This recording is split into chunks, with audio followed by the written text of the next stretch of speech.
दुश्मनी करो तो जम के करो, लेकिन इतनी गुंजाइश छोड़ दो कि आंख मिले तो शर्मिंदा ना होना पड़े। तो ये कैसी ऐसी बात कर सकते हो? उसको मैं जब मंत्री था राज्यसभा में कब से देख रहा हूँ, किस तरीके से सीपीएम से फेंक दिया गया, कैसे दीदी ने दिया, मतलब इनके बारे में कुछ कमेंट करना जो है वो भी मुझे वो नहीं लगता है।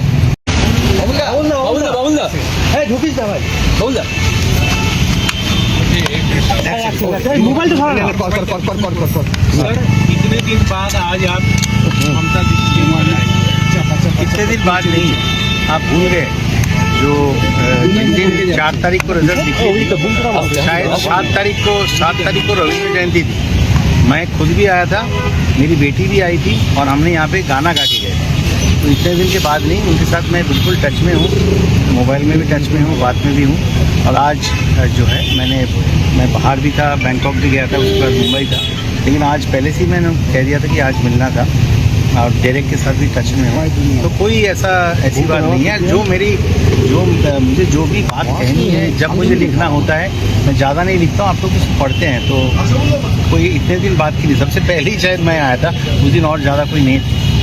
सर, बीते कल ऋतुव्रत बनर्जी ने प्रेस कॉन्फ्रेंस करके हाई कोर्ट का एक वर्डिक्ट का रेफरेंस देते हुए कहा कि हम ही असल तृणमूल है, अगर दूसरा इसको कोई क्लेम करता है तो वो गैर कानूनी है। कैसे देख रहे हैं सर? ये क्या बोलेंगे, आप लोग खुद बताइए।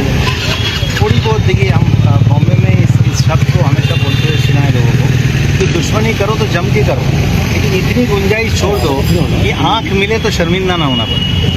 तो ये कैसी ऐसी बात कर सकते हो? उसको मैं जब मंत्री था राज्यसभा में कब से देख रहा हूँ, किस तरीके से सीपीएम से फेंक दिया गया, कैसे दीदी ने दिया, मतलब इनके बारे में कुछ कमेंट करना जो है वो भी मुझे वो नहीं लगता है। करने दीजिए उनको, जो करने दीजिए। अपने इलाके में जाके रिजाइन करके दोबारा जीत के अगर आएंगे तो हम इनको मानते हैं। बाउलदा, आपके 3 पुराने सहयोगी आज राज्यसभा के लिए नॉमिनेशन फाइल किए हैं। एक एक करके दीजिए। आपके 3 पुराने सहयोगी आज राज्यसभा के लिए नॉमिनेशन फाइल किए हैं, सुखेंद्र शेखर रॉय, सुष्मिता देव और प्रकाश सिंह बराड़। क्या कहेंगे? कुछ कहना नहीं है, ये तो उनकी अंडरस्टैंडिंग तो वो थी कि वो देखिए, जैसे शुरुआत में जैसे इन लोग दिखाने की कोशिश कर रहे हैं, जैसे न जाने कितना उनकी गुस्सा है, कितना उनका वो है कि वो पार्टी से रिज़ाइन है, लेकिन अंदर क्या साठगांठ चल रही है वो तो आंखों के सामने सब कुछ धीरे धीरे क्लियर होता जा रहा है। अब देखिए क्लियर हो गया कि क्या अंडरस्टैंडिंग हुई थी।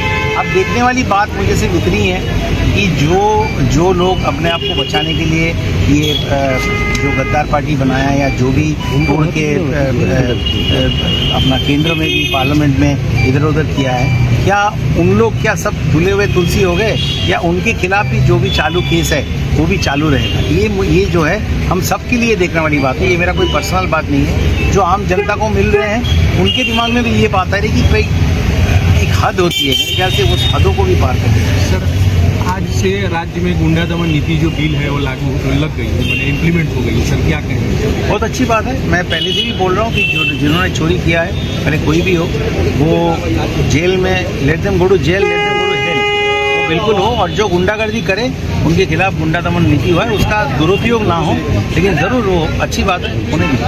दादा, आज कलकत्ता एयरपोर्ट की सेकेंडरी रनवे से जो मस्जिद है वहाँ पे आजान करना बंद कर दिया गया है, इस बारे में कुछ कहना चाहिए? नहीं, मैं इस बारे में, वो एयरपोर्ट अथॉरिटी की सिद्धांत है, और जो रनवे जो है उसके अंदर भले मंदिर हो, मस्जिद हो, अगर वो किसी वजह से कोई भी चर्च हो, कुछ भी हो, अगर वो एयरपोर्ट अथॉरिटी कोई डिसीजन अगर लेती है उसमें हमको कुछ बोलने का हक नहीं है। एयरलाइन सेफ्टी जो है वो बहुत इंपॉर्टेंट है, जैसे वो ठीक समझे वैसे।